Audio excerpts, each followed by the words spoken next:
I consider myself one lucky son, and from a long line of lucky sons. See, what I mean is, throughout the 200 years back, I can trace my paternal heritage. In each generation, there is a loving father present. It is remarkable and relatively rare that for 7 generations straight, the men of the Theory family developed strong, positive relationships with their children, despite the constant challenges Black families have faced throughout American history. First, there was my great-great-great-great-great-grandfather, Louis Theory, born in St. Landry Parish, Louisiana in 1770.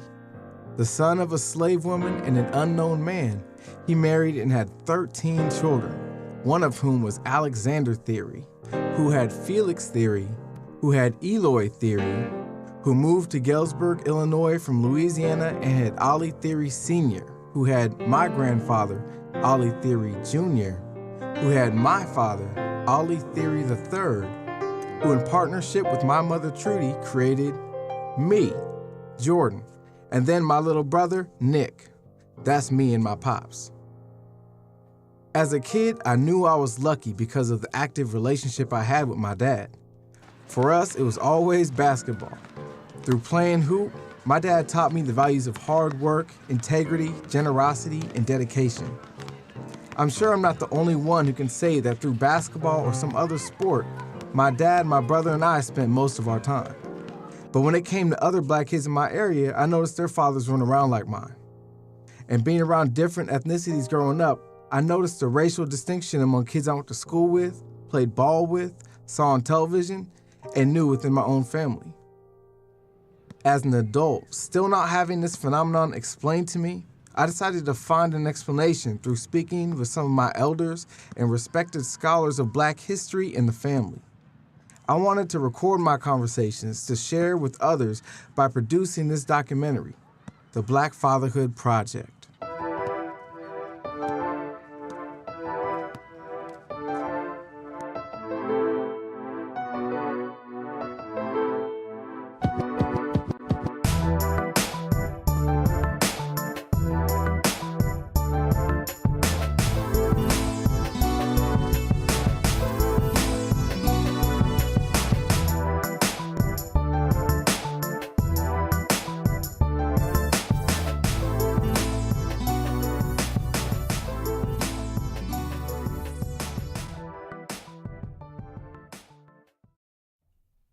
Let's start by looking at fatherhood in Africa, before the colonization, the kidnapping, the trading, and the purchasing of human beings.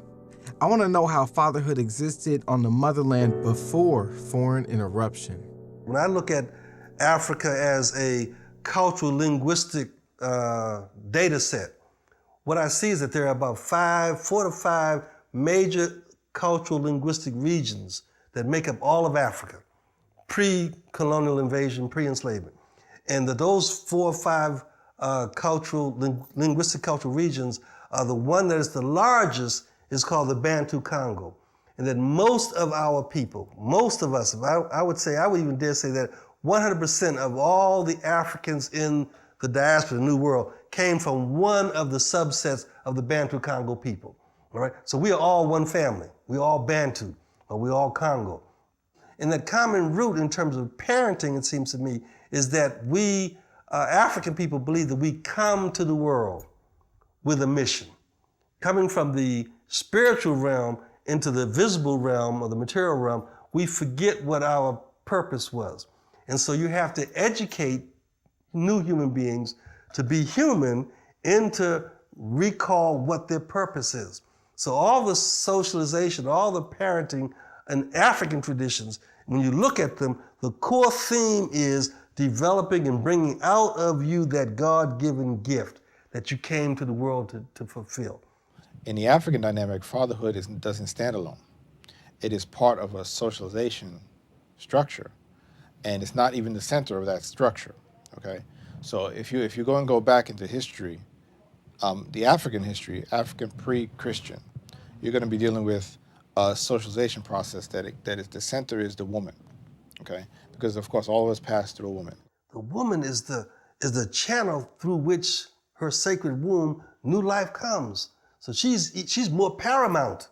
She's more primary in this duality of divinity. fatherhood is not a question of a singular person who has the genetic, material for this particular child or children. It's that group that was socialized together that maintains that relationship that is now responsible for raising this group of children and staying with them and making sure they get protected and supported. So that if somebody dies or something, things didn't change. My job as a man in my community is to raise, to direct, to counsel, to nurture all children, whether they're my biological children or not. So when we get to that phrase we use now, it takes a village to raise a child.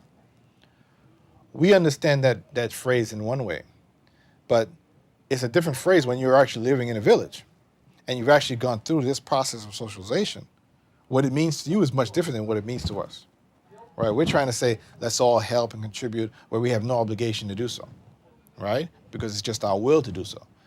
Your will and your training is much different. So when the mother has a kid, certainly the mother is the one that's raising the child, along with perhaps the other women in the social group, sisters, right? Neighbors, right? They're raising the infant, okay? When the infant male becomes reaching adolescence, now the men of the community come into play. And they, at some point, will take the boy for training, which means helping that boy determine his role in the community as a male. What is his responsibility in that community? What are the expectations of him to play in that community, right? So it's the men that's going to teach him what that is. So the young girl who's raised, when she reaches adolescence, the women, of course, will take her and begin to train her as her role in the community as she reaches adulthood. The rite of passage really was a signifier of achievement.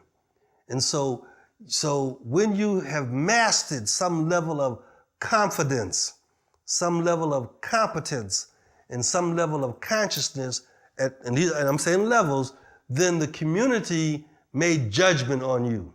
And based upon the judgment on you, the community, your family, the community, gave you the right to pass on to the next level of the path, because you're on a path. And so when I'm a 5-year-old, I go through a rite of passage, because now I'm entering into pre-adolescence where there are going to be greater challenges that I have to meet, you see? So rite of passage was not a process, it was a signifier of a point in a process. Now, different societies would do different initiation rituals, markings and circumcisions or cuts, or there's a lot of different, because there's a lot of societies in Africa, and it's not at all monolithic. But the general consensus is the socialization of that child. Traditional family forms that we have to rescue. We have to study them, and we have to be very careful, because even Africa as a geographical space has been contaminated, because colonialism did the same damage to continental Africans that enslavement did to diasporic Africans. In West Africa particularly, the concept was the extended family. And obviously slavery broke that up in terms of bringing Africans here. Whole families were not brought together. But there was a tradition for the extended family. And so even within the system of slavery, there were usually black males who would take on the role of the father figure and provide as much as possible some security and safety for the children. And so this was a way for black men to be involved with their families. That African spirit, if I can use that language, really was the very thing that allowed us to be on a plantation, to have children, to have semblance of a family, and that be totally disrupted by the whim and will of some vulgar masters. We still had a sense of, that's my child.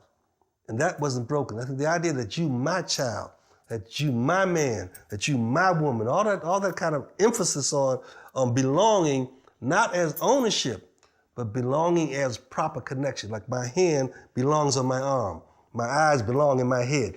That's the kind of belonging we had. It was never ownership. Now what slavery tried to do was to translate our meaning of belonging to their meaning of belonging, which was chattel ownership. And so that's the struggle we've had, because we're internalizing their meanings of things.